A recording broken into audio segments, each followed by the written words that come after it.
एक गुरु का एक शिष्य अपने मन से बहुत परेशान रहता था। उसका मन उसके नियंत्रण में नहीं था। वह मन को काबू में करना चाहता था, लेकिन बहुत प्रयास के बाद भी वह यह सब नहीं कर पाया। तब एक दिन परेशान होकर वह अपने गुरु के पास आया और उसने गुरु से कहा, गुरुदेव, आपने यह तो बता दिया कि मन धोखा देता है, मन को काबू में करना है, लेकिन कैसे करना है यह नहीं बताया। मेरा मन मेरे नियंत्रण में नहीं है, मैं इसे काबू में कैसे करूं? गुरु ने मुस्कुराते हुए कहा, क्या हुआ है? तुम्हारा मन कहाँ भागा जा रहा है? शिष्य ने कहा, गुरुदेव, आपसे कुछ छुपा नहीं है। उस दूसरे गांव में एक लड़की रहती है। मैं जब उससे भिक्षा मांगने जाता हूँ तब वह बड़े प्रेम से मुझे भिक्षा देती है। मेरे हाथ और मेरे मुख से उसके लिए आशीर्वाद तो निकलता है, पर मन के अंदर एक भूचाल सा आ जाता है। मेरी आंखें नियंत्रण में नहीं रहती। वह उसमें कुछ देखना चाहती हैं और मुझे ऐसे लगने लगता है कि जैसे मैं कोई हवस का पुजारी हूँ। मैं जानता हूँ कि एक सन्यासी के लिए यह उचित नहीं है। शिष्य की बात सुनकर गुरु ने मुस्कुराते हुए कहा, अच्छा, तो तेरा मन उसमें क्या देखने के लिए करता है? तू क्या देखना चाहता है? शिष्य ने कहा, गुरुदेव, कहते हुए तो अच्छा नहीं लगता, आप जानते हैं कि मन क्या चाहता है। गुरु ने कहा, अच्छा तो ठीक है, तुम एक काम करो, अपने मन को नियंत्रण में करो, मन पर काबू रखो। शिष्य ने कहा, पर कैसे गुरुदेव?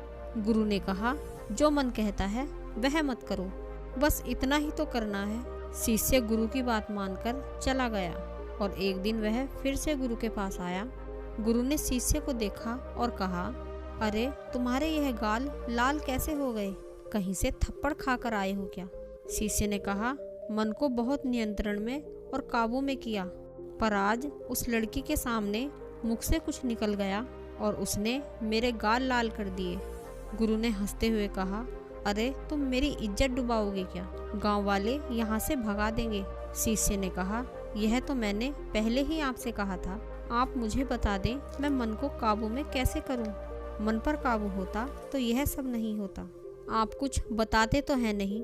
गुरु ने कहा, पहले मन को काबू में करो, फिर तुम अपने मन को काबू कर सकोगे। गुरु की बात सुनकर शिष्य ने अपना सिर खुजाया और कहा, पर यही तो मैं आपसे पूछ रहा हूँ, मैं अपने मन को काबू कैसे करूँ?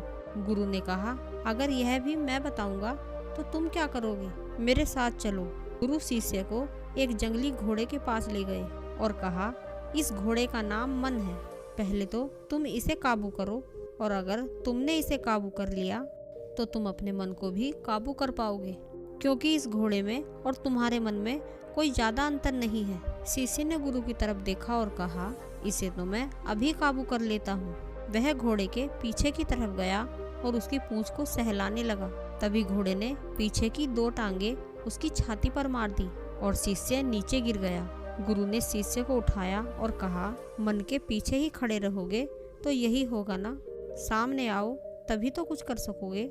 गुरु शिष्य को आश्रम ले आए और उसकी मरहम पट्टी की। अगले दिन तक शिष्य स्वस्थ हो गया। वह उठा और गुरु से कहा, गुरुदेव, मैं जा रहा हूँ मन को काबू करने। गुरु ने कहा, जरा संभल कर, मन कोई खेल नहीं है। शिष्य फिर उस घोड़े के पास पहुंचा। अरे मन, पिछली बार तो धोखे से तूने मुझे गिरा दिया था, पर इस बार मैं तुझे काबू करके ही रहूंगा। शिष्य मन के सामने आया और उसकी आंखों में आंखें डालकर बोला, चल अब मैं तेरी सवारी करता हूँ। शिष्य ने इतना बोला ही था कि मन को शिष्य की आंखों में आंखें डालना पसंद नहीं आया और उसने हिनहिनाकर अपने आगे की दोनों टांगे उठाकर शिष्य की छाती पर दे मारी। शिष्य नीचे गिर गया और कर्राते हुए गुरु के पास पहुंचा और कहा, गुरुदेव, मरहम पट्टी कर दो। गुरु ने फिर से अपने शिष्य की मरहम पट्टी की और कहा, मन के साथ जोर जबरदस्ती करोगे तो वह तुम्हें पटक ही देगा।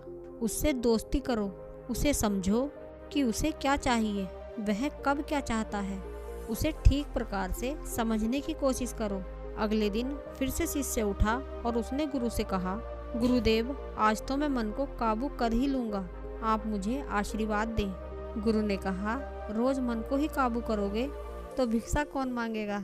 शिष्य ने कहा, आज आप ही मांग लीजिए गुरुदेव, मैं तो मन को काबू करने के बाद ही भिक्षा मांगूंगा। और शिष्य आश्रम से मन के पास चला गया। 2 दिन बीत गए ना मन का कुछ पता था और ना शिष्य का। दोनों कहाँ गए किसी को कुछ नहीं पता था। तीसरे दिन गुरु भिक्षा मांगकर वापस आ रहे थे। तभी रास्ते में गुरु ने देखा घोड़े पर सवार उनका शिष्य धड़ाधड़ दौड़ते चले आ रहा है। गुरु ने चिल्लाकर पूछा, अरे कहाँ से आ रहे हो? शिष्य ने कहा, पता नहीं। गुरु ने पूछा, कहाँ जा रहे हो? शिष्य ने कहा, पता नहीं। गुरु ने कहा, मन को रोको। शिष्य ने चिल्लाते हुए कहा, रास्ते से हट जाइए गुरुदेव, मन मेरे काबू में नहीं है, यह रुक ही नहीं रहा है, पता नहीं यह मुझे कहाँ ले जा रहा है। मन शिष्य को अपने साथ भगाकर ले गया। धीरे धीरे शिष्य दिखना बंद हो गया। गुरु अपने आश्रम वापस चले आए। रात को शिष्य थका हारा, कमजोर सा, भूखा प्यासा आश्रम पहुंचा और उसने गुरुदेव को उठाकर कहा, गुरुदेव भोजन और पानी चाहिए, मुझे बहुत जोरों की भूख और प्यास लगी है। गुरु ने शिष्य को भोजन और पानी दिया। भोजन और पानी लेकर वह सो गया और सुबह उठा। वह गुरु के पास पहुंचा और कहा, गुरुदेव मैं मन को काबू करने जा रहा हूँ, मुझे आशीर्वाद दीजिए। गुरु ने कहा, आशीर्वाद बाद में लेना, पहले यह बताओ तुम मन को काबू करोगे कैसे? शिष्य ने कहा, मैं मन के ऊपर बैठूंगा और उससे कहूँगा, मुझे इधर ले चल, मुझे उधर ले चल। गुरु ने कहा, क्या मन तुम्हारी बात समझेगा? शिष्य ने कहा, यही तो सारी गड़बड़ है, वह मेरी बात समझता ही नहीं, मेरी सुनता ही नहीं है। गुरु ने कहा, शुरू में तुम्हें मन को लगाम लगानी होगी, वह तुम्हें लेकर दूसरी तरफ भागेगा, लेकिन तुम्हें उसे लगाम लगानी ही होगी, तभी वह तुम्हारी इच्छा अनुसार दिशा बदलेगा और वह उस दिशा में जाएगा जिस दिशा में तुम उसे ले जाना चाहते हो, और बाद में वह तुम्हारी इच्छा मात्र से या हल्के से इशारे से भी तुम्हारी बात समझेगा और दिशा बदल देगा। वह वहाँ जाएगा जहाँ तुम उसे ले जाना चाहते हो। जब कहोगे चलो तो वह चलेगा, जब कहोगे रुको तो वह रुकेगा, सब तुम्हारे नियंत्रण में होगा। यह सुनकर शिष्य बड़ा खुश हुआ और कहा, गुरुदेव यह बात आपने मुझे पहले क्यों नहीं बताई? अब तो मैं उसे नियंत्रित कर ही लूँगा, अब तो मन काबू में आ ही जाएगा, मुझे आशीर्वाद दे गुरुदेव। गुरु ने कहा, बहुत आशीर्वाद ले लिया, अब कुछ करो भी। शिष्य आश्रम से वापस मन के पास चला गया। 2 दिन बीत गए, लेकिन शिष्य और मन का कुछ अता पता नहीं था। 2 दिन बाद शिष्य मन के साथ आश्रम पहुंचा। वह मन की सवारी कर रहा था। वह मन से उतरा और गुरु के पास पहुंचा और गुरु से कहा, गुरुदेव मैंने बहुत मेहनत की, पहले तो मन लगाम लगाने ही नहीं दे रहा था, तब मैंने बहुत प्रयास कर मन को लगाम लगाई, तब मैंने लगाम के साथ मन की सवारी करने का प्रयास किया, पर तब भी मैं ठीक से सवारी नहीं कर पा रहा था। तब मैंने अभ्यास किया और अब मन मेरे इशारे को भी समझ लेता है। वह यह जान गया है कि मैं कब उसे रुकने के लिए कह रहा हूँ, कब चलने के लिए कह रहा है और कब दौड़ने के लिए, किस दिशा में जाना है, वह मेरी इच्छा मात्र से ही समझ लेता है। मन मेरे काबू में है गुरुदेव। गुरु ने कहा, बहुत अच्छे, तुमने बढ़िया काम किया। शिष्य ने कहा, लेकिन गुरुदेव मैंने इस मन को तो काबू कर लिया, लेकिन मेरे अपने मन को मैं कैसे काबू करूं? गुरु ने कहा, लगता है इस घोड़े की सवारी कोई गधा ही कर रहा था। शिष्य ने कहा, गुरुदेव मैं कुछ समझा नहीं। गुरु ने कहा, इसमें समझने जैसा क्या है? जैसे तुमने इस घोड़े को काबू किया है, ठीक वैसे ही तुम अपने मन को भी काबू कर सकते हो। थोड़ा समय लगता है, लेकिन हो जाता है, अभ्यास जरूरी है। गुरु की बात सुन जैसे शिष्य की अकल ठिकाने आ गई और शिष्य ने कहा, गुरुदेव मैं समझ गया, मुझे क्या करना है। जो मेहनत मैंने इस घोड़े पर की है, वही मेहनत मुझे अपने मन पर करनी है। यह कहकर शिष्य मन के साथ आश्रम से चला गया। 1 माह बाद भी शिष्य और मन का कुछ पता नहीं था। 1 माह बाद अचानक एक दिन शिष्य अपने घोड़े मन के साथ आश्रम वापस आ गया और गुरु के पास आकर उसने गुरु से कहा, गुरुदेव बहुत शांति है, मन की सारी उथल पुथल रुक गई है, अब मेरा मन मेरे काबू में है। गुरु ने कहा, बहुत अच्छे, तुमसे मुझे ऐसी उम्मीद नहीं थी, पर तुमने यह कर दिखाया। तुमने बहुत मजे ले लिए, अब यह दान पात्र पकड़ो और भिक्षा मांग कर लाओ। शिष्य ने भिक्षा पात्र पकड़ा और मन पर सवार होकर दूसरे गांव की ओर निकल पड़ा। वह सीधा उसी लड़की के घर पहुंचा जिसने उसे थप्पड़ मारा था। तब वह लड़की अपनी सहेली के साथ द्वार पर खड़ी थी। उसे देखकर दोनों लड़कियां आपस में बात करने लगीं, मगर शिष्य पर उसका कोई असर नहीं हुआ। चेहरे पर असीम शांति लिए हुए वह उस लड़की की सहेली के पास पहुंचा और कहा, बहन, क्या भिक्षा मिलेगी? यह सुनकर वह लड़की भीतर गई और कुछ भिक्षा ले आई। फिर उसने उस लड़की से कहा जिसने उसे थप्पड़ मारा था, बहन, क्या भिक्षा मिलेगी?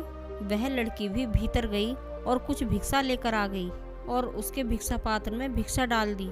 लड़की ने शिष्य की ओर देखा और उसके 2 थप्पड़ लगा दिए और कहा, मैं तुमसे प्रेम करती हूँ और तुम मुझे बहन कह रहे हो? बाहर खड़ा मन एक घोड़ी को देखकर बिदक गया। मन की आवाज़ सुनकर वह शिष्य मन की ओर भागा। मन नियंत्रण में नहीं था, वह उस घोड़ी की तरफ भागने की कोशिश कर रहा था। शिष्य ने मन की लगाम थामी, लेकिन मन था कि काबू में आने के लिए तैयार नहीं था। उसने शिष्य को अपने ऊपर से गिरा दिया। शिष्य ने फिर से उसकी लगाम थामी और उसके सामने आ गया। उसने मन की आंखों को ढक लिया और उसके माथे पर अपना सर रख दिया और धीरे से उसे सहलाने लगा। शिष्य ने गहरी सांस ली और धीरे धीरे मन शांत हो गया। वह शिष्य उस लड़की के पास गया और कहा, बहन, मैं सन्यासी हूँ, मेरे लिए यह उचित नहीं है। मेरा रास्ता कुछ और है। पहले मैं कुछ भटक गया था और अब मैं रास्ते पर हूँ। मैं आपसे क्षमा चाहता हूँ। यह कहकर वह वापस आश्रम आ गया और उसने सारी बातें गुरु को बताई और कहा, गुरुदेव, मेरा मन मेरे नियंत्रण में था, लेकिन उस लड़की की बात सुनकर कुछ समय के लिए मेरा मन फिर से भटक गया था। वह मेरे नियंत्रण में नहीं आ रहा था। ऐसा क्यों हुआ गुरुदेव? गुरु ने कहा, मन कुछ नहीं करता, ये तो केवल तुम्हारी इच्छाओं की पूर्ति के लिए प्रयास करता है। तुम्हारी जैसी इच्छा होती है वह वैसे ही पूर्ति के सपने दिखाता है, रास्ते खोलता है और इच्छाओं की पूर्ति के लिए प्रेरित करता है। तुम अच्छी बात सोचोगे तो वह उन अच्छी बातों को पूरा करने के लिए प्रेरित करेगा, तुम्हें सपने दिखाएगा, तुमसे वह काम करवाएगा जिसके लिए तुम सोच रहे हो और तुम्हारी इच्छाओं की पूर्ति करेगा। और अगर तुम वही बुरी बातें सोच रहे हो तो इन बातों के लिए भी वह वैसा ही करेगा, उनकी पूर्ति के लिए पूर्ण प्रयास करेगा। जब तक कि वह पूरी ना हो जाए वह तुम्हें प्रेरित करता रहेगा। सारा दोष हम मन को दे देते हैं, पर मन की इसमें कोई गलती नहीं है। वह केवल तुम्हारी इच्छाओं की पूर्ति का प्रयास करता है। वह अंधा है, वह तुम्हारी आंखों से देखता है, वह तुम्हारे कानों से सुनता है, वह तुम्हारी जिह्वा से स्वाद लेता है, वह तुम्हारे पैरों से चलता है और वह तुम्हारे हाथों से छूता है, स्पर्श करता है। बाहर से सभी चीज़ें तुम ही उसमें डालते हो। जो तुम उसमें डालते हो वैसा ही परिणाम वह तुम्हें देता है। और फिर तुम परेशान हो जाते हो कि मन तुम्हारे नियंत्रण में नहीं है, तुम्हारे काबू में नहीं है। मन खाली घड़े जैसा है, स्वच्छ पानी डालोगे तो स्वच्छ पानी मिलेगा, और अगर इसी के विपरीत मैला पानी डालोगे तो मैला पानी ही मिलेगा। शिष्य ने कहा, गुरुदेव, आपका बहुत बहुत धन्यवाद। मैं समझ गया हूँ कि मन को काबू ही नहीं करना है, बल्कि अपने आप को भी काबू में रखना है। मन को वासना का चारा मिले तो वह बहक सकता है, इसीलिए हमेशा ध्यान करना है, ध्यान रखना है और जागृत रहना है। तो दोस्तों, कैसी लगी आपको हमारी यह वीडियो? कमेंट बॉक्स में हमें अपनी राय ज़रूर बताना। और अगर आप हमारे चैनल पर नए हैं तो वीडियो को लाइक और चैनल को सब्सक्राइब करना न भूलें। फिर मिलेंगे ऐसी ही किसी ज्ञानवर्धक कहानी के साथ। तब तक के लिए धन्यवाद।